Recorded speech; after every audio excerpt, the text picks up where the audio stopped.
ایک نماز کو ادا کرنے کے لیے، کون سی کو؟ فرض نماز کو ادا کرنے کے لیے نکلتا ہے، جو بندہ اپنے گھر سے وضو کر کے باجماعت نماز جو اس کے پر فرض کی گئی ہے اس کے لیے گھر سے نکلتا ہے، آپ نے جملے کے اوپر غور کرنے ہیں، فَأَجْرُهُ كَأَجْرِ الْحَاجِّ الْمُحْرِمِ، اس بندے کا اجر و ثواب ایسا ہے کہ گویا کسی حاجی نے احرام پہنا ہو اور اس احرام میں وہ پورے کا پورا حج ادا کر لے۔ یہاں پر آپ نے رکنا ہے، غور کرنا ہے۔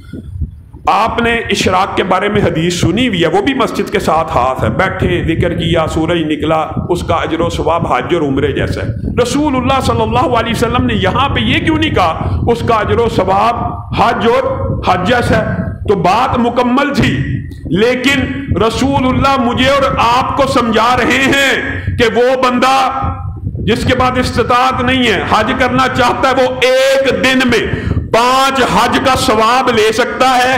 کس عمل کے ساتھ؟ صرف وضو کر کے باجماعت نماز کے لیے نکلے۔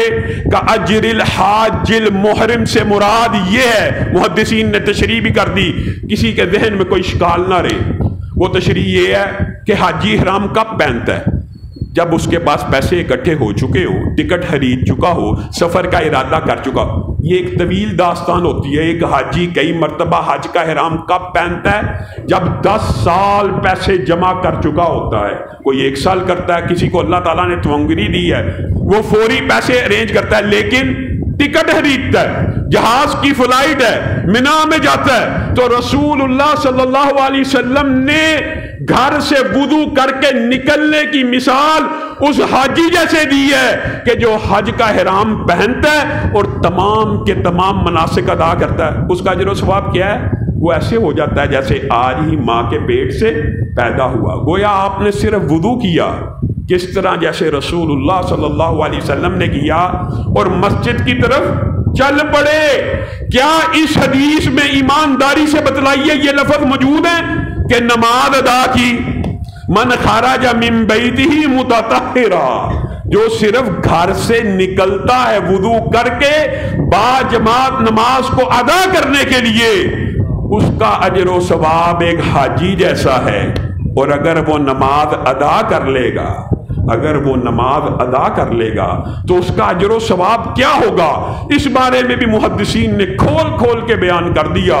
چلنے کے قدم کے آثار نوٹ کرنا، ان کا ایک ایک قدم لکھنا، ہاں، لیکن ایک نماز کے لیے جو بندہ مسجد میں آتا ہے اس کے لیے اللہ رب العزت ایک نماز کے بدلے میں 2 میزبانیاں تیار کرتے ہیں، اور صحیح حدیث کے جو دوسرے الفاظ ہیں 2 محلات تعمیر کرتے ہیں۔ اگر آپ صرف ان میزبانیوں کی تشریح محدثین کے الفاظ میں سن لیں تو اللہ کی قسم آپ میں اور مجھ میں کبھی یہ استطاعت اور ہمت نہ ہو سکے کہ ہم باجماعت نماز کو مسجد میں نہ ادا کریں۔ ایک وقت کی میزبانی، ایک نماز سے کتنی میزبانیاں ملتی ہیں؟ 2۔ ایک نماز سے باجماعت مسجد میں ادا کرنے ہیں کتنے محل ملتے ہیں؟ 2۔ ان میں سے ایک میزبانی کا تذکرہ ایک حدیث میں ذرا سن لیجئے۔ رسول اللہ صلی اللہ علیہ وسلم نے ارشاد فرمایا کہ کل قیامت کے دن جب جنتی کی میزبانی ایک ہو رہی ہوگی، ایک موتی کا محل ہوگا، اس کے اندر 70 گھر یاقوت کے ہوں گے، ہر یاقوت کے گھر کے اندر 70 کمرے زمرد کے ہوں گے، ہر زمرد کے کمرے کے اندر ڈائننگ ٹیبل سجے ہوں گے، کتنے 70 دسترخوان سجے ہوں گے، اور ہر دسترخوان کے اوپر 70 کھانے پڑے ہوں گے، اور ہر کھانے کے 70 ذائقے ہوں گے، اور یہ جنتی کی ایک وقت کی میزبانی ہوگی۔ میں اور آپ غافل ہیں، باجماعت نماز چھوڑ دی، اس ایک میزبانی سے محروم ہو گئے۔ اور جو محل کا تذکرہ رسول اللہ صلی اللہ علیہ وسلم نے کر دیا، کوئی کسر نہیں چھوڑی۔ اگرچہ یہ بات بھی درست ہے کہ جنت کی جو نعمتیں ہیں، ما لا عین رأت، کسی آنکھ نے دیکھی نہیں ہوں گی، ولا اذن سمعت، کسی کان نے سنی نہیں ہوں گی، ولا خطر علی قلب بشر، کسی کے دل میں گمان نہ ہوا ہوگا۔ یہاں پہ رکیے، ما لا عین رأت، حقیقت میں فرشتوں نے بھی جنت دیکھی ہے، رسول اللہ بھی گئے ہیں معراج کی رات میں، اور بہت سے لوگوں نے مخلوقات میں دیکھی ہے، حضرت آدم بھی آئے ہیں، لیکن حقیقی جو نعمتیں بھی پنہا اور پوشیدہ ہیں، ما لا عین رات، دنیا کی کسی آنکھ نے دیکھی ہی نہیں، ولا اذن سمعت، اس کی محدثین نے جو ٹرانسلیشن کی ہے وہ عجیب ہے۔ عالم قاری رسول اللہ صلی اللہ علیہ وسلم نے بھی آپ کو جنت کی نعمتیں بیان کی ہیں نا، عالم بھی بیان کرتے ہیں، محدث بھی بیان کرتے ہیں، آپ نے سن لی ہیں، لیکن جو اصل نعمتیں ہیں ولا اذن سمعت، وہ کسی کان نے سنی تک نہیں ہے۔ اور یہاں اگر بات ہوتی تو جنت کی وہ نعمتیں انسان کے سامنے آ جاتی، لیکن حدیث کمال ہے، ولا خطر علی قلب بشر، کہ انسان کے وہم و گمان میں بھی نہیں۔ مثلا آپ کو بھی میں جنت کے تذکرے بیان کروں، نہریں بیان کروں، پہاڑ بیان کروں، آپ کے ذہن میں پہاڑ کا حقہ، سبزے کا حقہ، نہر کا حقہ، چشموں کا حقہ آ جاتا ہے نا، سوچتا ہے بندہ۔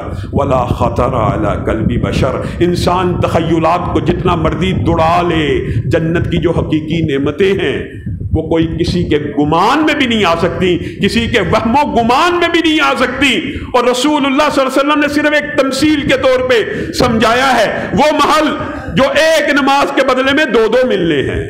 کس کے ساتھ تعلق ہے؟ با جماعت نماز کے ساتھ تعلق ہے، سنتوں کا تعلق بھی ہے، نماز کے ساتھ اور بھی معاملات ہیں۔ لبنۃ من ذہب و لبنۃ من فضہ، ایک اینٹ سونے کی ہے، ایک اینٹ چاندی کی ہے، وملاتھا مسک الاصفر، اور جو درمیان میں سیمٹ لگتا ہے وہ مسک کا ہے۔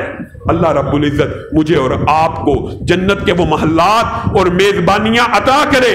بھائی ندیم کے لیے یہ خوشخبری ہیں، یہ بشارتیں ہیں۔ ایک بندہ خود نماز پڑھتا ہے، ایک بندہ 20 بندوں کی نمازوں کا انتظام کرتا ہے، بتائیے اس کا اجر و ثواب کیا ہوگا، اس کا مقام و مرتبہ کیا ہوگا۔ اور ایک بات جمعیت اہل حدیث پاکستان کے حوالے سے، جیسے چیئرمین صاحب نے آپ کے سامنے جمعیت کے مقاصد اور منشور کو واضح طور کے اوپر رکھ دیا، ایک بات ضرور کہنا چاہتا ہوں، اس علاقے کی انتظامیہ سے، اس سوسائٹی کی انتظامیہ سے، اور پاکستان بھر کی انتظامیہ سے، جیسے یزدانی صاحب نے آپ کو بتایا 1000 سے زائد مساجد ایسی ہیں جن کے کیسز ہمارے پاس پینڈنگ پڑے ہیں، کہیں پہ جماعت نہیں ہو رہی، کہیں پہ جمعہ نہیں ہو رہا، کہیں پہ نمازیں نہیں ہو رہی، یہ کس نے کھلوانی ہے؟ آج اس مسجد کے اندر بھی مجھے پتا چلا، علامہ صاحب نے بتایا کہ دوسری منزل کا آپ افتتاح تو کر رہے ہیں لیکن رکاوٹیں ڈال رہے ہیں۔ یاد رکھیے، انتظامیہ اور ادارے نوٹ کریں کہ پاکستان کے اہل حدیث کوئی اقلیت نہیں ہے کہ جن کی مسجدوں کو جس کا دل چاہے روک لے۔ اللہ کے فضل و کرم سے نہ یہ مسجد رکے گی، نہ ان 1000 مسجدوں کو روکا جا سکتا ہے۔ اس کاز کے لیے، اس مشن کے لیے مجھے آپ لوگوں کے ساتھ کی ضرورت ہے۔ کس نے کرنا دفاع صحابہ؟ وہ حیدرآباد کا ملعون اٹھا، آپ نے سوشل میڈیا کے اوپر دیکھ لیا، حضرت عمر کے پتلے کو جلایا گیا کہ نہیں؟ اس شہید باپ کا بیٹا ہوں جس کے قول کو علامہ یزدانی صاحب نے آپ کے سامنے رکھا کہ اس وطن کے اندر اگر ابو بکر و عمر کو گالی دی جائے گی میں کیسے سوؤں گا؟ آج ان کے بیٹے، آپ بھی ان کے روحانی فرزند ہیں، حضرت عمر کے پتلے کو جلا دیا گیا، ان کے اوپر تبرہ کیا گیا، ان کو پکڑا جائے گا، ان کو چھوڑ دیا جائے گا۔ کون دفاع صحابہ کرے گا؟ وطن عزیز کے اندر دفاع صحابہ کی ایک حتمی اور آخری اننگ اگر کھیلنی ہے تو چلاس اور دیا میر کے شورا کے فیصلے کے اوپر عمل درآمد کرانا پڑے گا۔ 13 اکتوبر پورے پاکستان کے اندر یوم احتجاج کے طور پہ منایا جائے گا۔ آپ دفاع صحابہ کے لیے 13 اکتوبر کو اپنی اپنی مساجد کے باہر احتجاج کرنے کے لیے تیار ہیں؟ وہ آغا باکر، وہ شرافت جن کو گرفتار نہیں کیا جا رہا، حکومت چاہتی ہے معافی تلافی ہو جائے، بارگیننگ ہو جائے، ان کو چھوڑ دیا جائے۔ کیسے چھوڑ دیا جائے؟ اللہ کی قسم، وطن عزیز پاکستان کے اندر ابو بکر کی توہین کرنے والے، عمر کی توہین کرنے والے، اور میں اکثر یہ بات کہتا ہوں، سیدنا امیر معاویہ کا، بنو امیہ کا یہ جو جہلمی ہے، یہ آپ کے سامنے قصہ رکھتا ہے کہ مسئلہ بنو امیہ کا ہے، حضرت ابو سفیان کا ہے، حضرت امیر معاویہ کا ہے۔ اللہ کی قسم، سیدنا امیر معاویہ حضرت ابو بکر جیسے متقی بھی بن جائیں تو کیا ابو بکر تبرے سے بچ گئے؟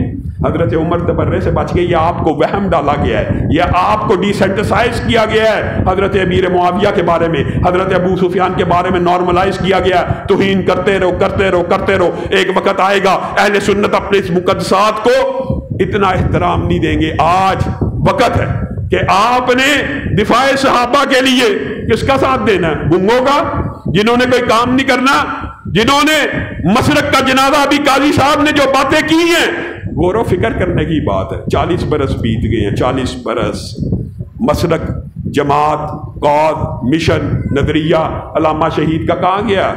علامہ شہید جماعت کو جس عروج اور ترقی پہ چھوڑ کے گئے ہیں، آج جماعت پارا پارا ہے، منتشر ہے۔ آپ لوگ الحمدللہ گجرات کے وفادار لوگ ہیں۔ علامہ طارق محمود یزدانی گجرات وفاداروں کا شہر ہے، طارق یزدانی کا شہر ہے، سلفی صاحب کا شہر ہے، اور قاضی عبدالقدیر خاموش کا شہر ہے۔ آپ نے اپنے ان اسلاف کی روایات کو لٹانا ہے۔ آپ نے جمعیت اہل حدیث پاکستان کا ساتھ کیوں دینا ہے؟ میرے لیے، میرے نظریے کے لیے، طارق محمود یزدانی کے لیے۔ میں اور طارق محمود یزدانی کبھی بھی آپ کو اپنی ذات کے لیے نہیں بلائیں گے۔ جب بھی بلائیں گے دفاع صحابہ کے لیے بلائیں گے، ختم نبوت کے لیے بلائیں گے، حرمت رسول کے لیے بلائیں گے۔ آپ آنے کے لیے تیار ہیں؟ جمعیت کے کاندھے کے ساتھ کاندھا ملانے کے لیے تیار ہیں؟ شانہ بشانہ جمعیت کا ساتھ دینے کے لیے تیار ہیں؟ پھر دار و رسن کی گود کے پالے ہوئے ہیں ہم، سانچے میں مشکلات کے ڈھالے ہوئے ہیں ہم۔ وہ دولت جنوں کے زمانے سے اٹھ گئی، اس دولت جنوں کو سنبھالے ہوئے ہیں ہم۔ اور وہ دولت جنوں مجھے اور آپ کو کون دے کے گیا؟ وہ شہید قائد، وہ شہید قائد کہ جس نے یہ کہہ دیا تھا۔ آج یہ بات کر کے میں اپنی بات کو ختم کروں گا، نماز کا وقت ہوا جا رہا ہے، تاخیر ہو رہی ہے۔ علامہ شہید نے بھی اس وقت کے درباریوں کو وہی بات کہی تھی جو امام احمد ابن حنبل نے کہا تھا کہ تمہارا اور میرا فرق جنازوں کے درمیان واضح ہوگا۔ جس دن جنازوں کو اٹھایا جائے گا اس دن تمہارا اور میرا فرق واضح ہو جائے گا۔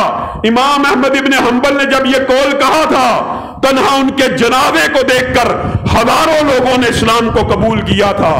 اور پھر علامہ شہید نے قصور کی تقریر میں اس جملے کو دہرایا تھا کہ قصور کے درباریوں اور سرکاریوں، ایک دن آئے گا میرا بھی جنازہ اٹھایا جائے گا۔ تکبیر میں وہ انٹرویو بھی چھپا، اردو ڈائجسٹ میں بھی چھپا، جنازوں کے دن فیصلہ ہوگا۔ پھر علامہ شہید کے جنازے کو اٹھایا گیا۔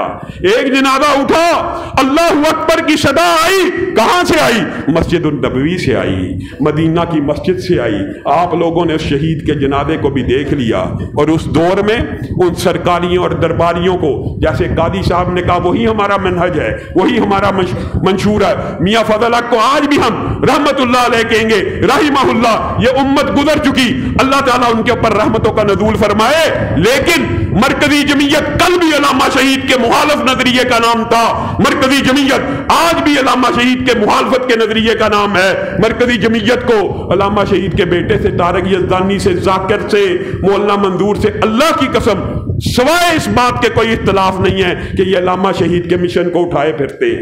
یہ گلی گلی، نگر نگر، کوچا کوچا، علامہ شہید کا قافلہ زندہ ہے جمعیت، زندہ ہے جمعیت۔ یہ گلی گلی، کوچے کوچے میں علامہ شہید کے نظریے کو بلند کرتے ہیں۔ جس طرح علامہ شہید کے بارے میں قاضی صاحب نے کہہ دیا کہ مرکزی جمعیت نے علامہ شہید پہ پرچے کے بہتانوں سے لوگوں کی حقیقت آپ کو بات بیان کر کے اپنی بات کو ختم کروں گا۔ جید کبار علماء کا وفد آیا، کبار علماء، ان کے نام چونکہ انہوں نے کہا نہ بتلائے جائے، ان کے سامنے پوسٹیں رکھی، اللہ کی قسم ان کی آنکھوں میں آنسو آ گئے کہ یہ علامہ شہید کے بارے میں ہردہ سرائی کر رہے ہیں۔ اور بت شکن کس نے لکھا؟ علامہ شہید کے اوپر الزامات کس نے لگائے؟ اس قاضی عبدالقدیر خاموش کو علامہ شہید کا قاتل کس نے بتلایا؟ میں تو 8 سال کا بچہ تھا، میں نے نواز شریف کو قاتل کہا؟ میں نے نہیں کہا۔ میں تو 8 سال کا بچہ تھا، ہمارے تو خاندان میں کسی کو مدعی نہیں بننے دیا گیا علامہ شہید کی FIR کا۔ کس نے بننا تھا؟ علامہ شہید کے قاتلوں کو کس نے گرفتار کروانا تھا؟